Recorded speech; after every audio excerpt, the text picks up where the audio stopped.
मैं वित्तीय वर्ष 2026-27 के बजट एवं उसमें सम्मिलित योजनाओं का संक्षिप्त विवरण इस सम्मानित सदन के समक्ष प्रस्तुत करना चाहूंगा। बजट में देखा होगा, बजट भाषण जब वित्त मंत्री जी पढ़ रहे थे तो उस समय भी आपने इस बात को गौर किया होगा कि बजट में जो हमारी FRBM की सीमा है, यानी पिछले 9 वर्ष में ये हमारी सरकार का 10वां बजट है।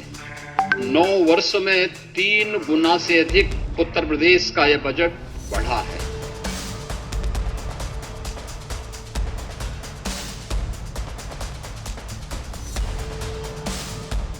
योगी आदित्यनाथ सरकार ने पेश कर दिया ऐसा बजट जिससे तय हो गया 2027 में इस सरकार को कोई हिला नहीं सकता।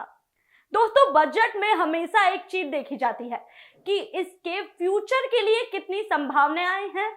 योगी सरकार का अब की बार का बजट कैसे युवा, किसानों, महिलाओं और मिडिल क्लास की लॉटरी लगाने वाला है, आइए आपको इसके बारे में समझाते हैं। नमस्कार, मेरा नाम है प्रियांशी मिश्रा और आप देख रहे हैं कंटाप न्यूज। उत्तर प्रदेश के इतिहास का सबसे बड़ा और सबसे शक्तिशाली बजट आ चुका है।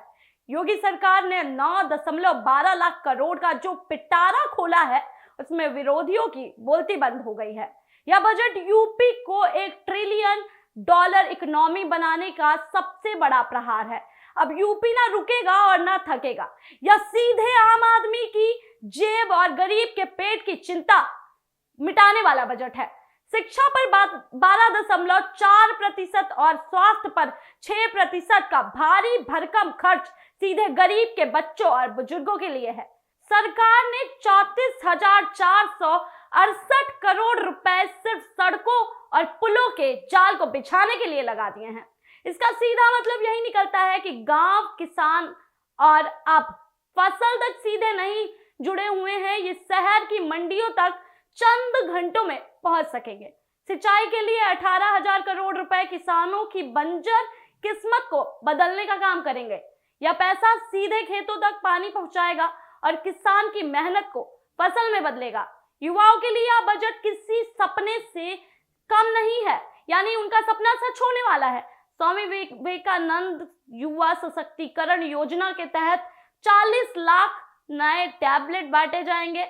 सरकार चाहती है कि गरीब का बेटा भी हाथ में टैबलेट लेकर दुनिया से मुकाबला करे। 2,374 करोड़ रुपए सिर्फ इस डिजिटल क्रांति के लिए रखे गए हैं। 10 लाख युवाओं को नौकरी के अवसर देना और 83,000 नई पुलिस भर्ती निकालना यह बताता है कि सरकार रोजगार के मुद्दे पर कितनी आक्रामक है। अभ्युदय योजना के जरिए 23,000 गरीब छात्र मुफ्त कोचिंग पाकर बड़े अफसर बनने का सपना पूरा कर सकते हैं। इलाज के अभाव में जब कोई गरीब अपनी जान नहीं गंवाएगा। 14 नए मेडिकल कॉलेजों के लिए 1,023 करोड़ रुपए का प्रावधान एक बड़ी राहत है। यूपी में MBBS की सीटें 4,540 से बढ़कर 12,800 तक हो चुकी हैं। यह आंकड़ा बताता है कि अब आपके घर के पास ही डॉक्टर तैयार होंगे। कैंसर जैसी जो जानलेवा बीमारियां हैं उनके लिए लखनऊ में 315 करोड़ का विशेष फंड और असाध्य रोगों के लिए मुफ्त इलाज के लिए अलग से बजट रखा गया है।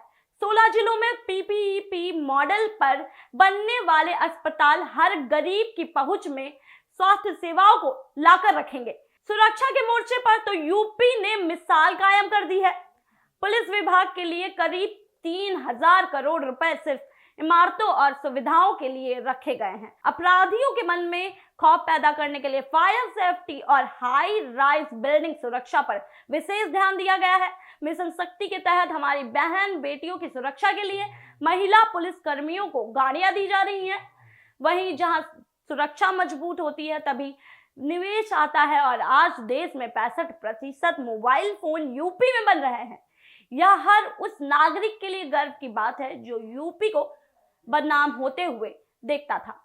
बुनकरों और छोटे कारोबारियों की बात हो तो उनकी आंखों में अब चमक लौट आई है। पावरलूम बुनकरों में फ्लैट रेट पर बिजली देने के लिए उनको 4,423 करोड़ रुपए दिए जाएंगे। इससे हजारों परिवारों का चूल्हा जलेगा। PM मित्रा पार्क में 30,000 नए रोजगार पैदा होंगे। और वहीं बात करें तो प्रति व्यक्ति जो आय है वो 1,09,844 रुपए हो जाती है। और यही 2017 में मुकाबले देखा जाए तो ये 2 गुना है।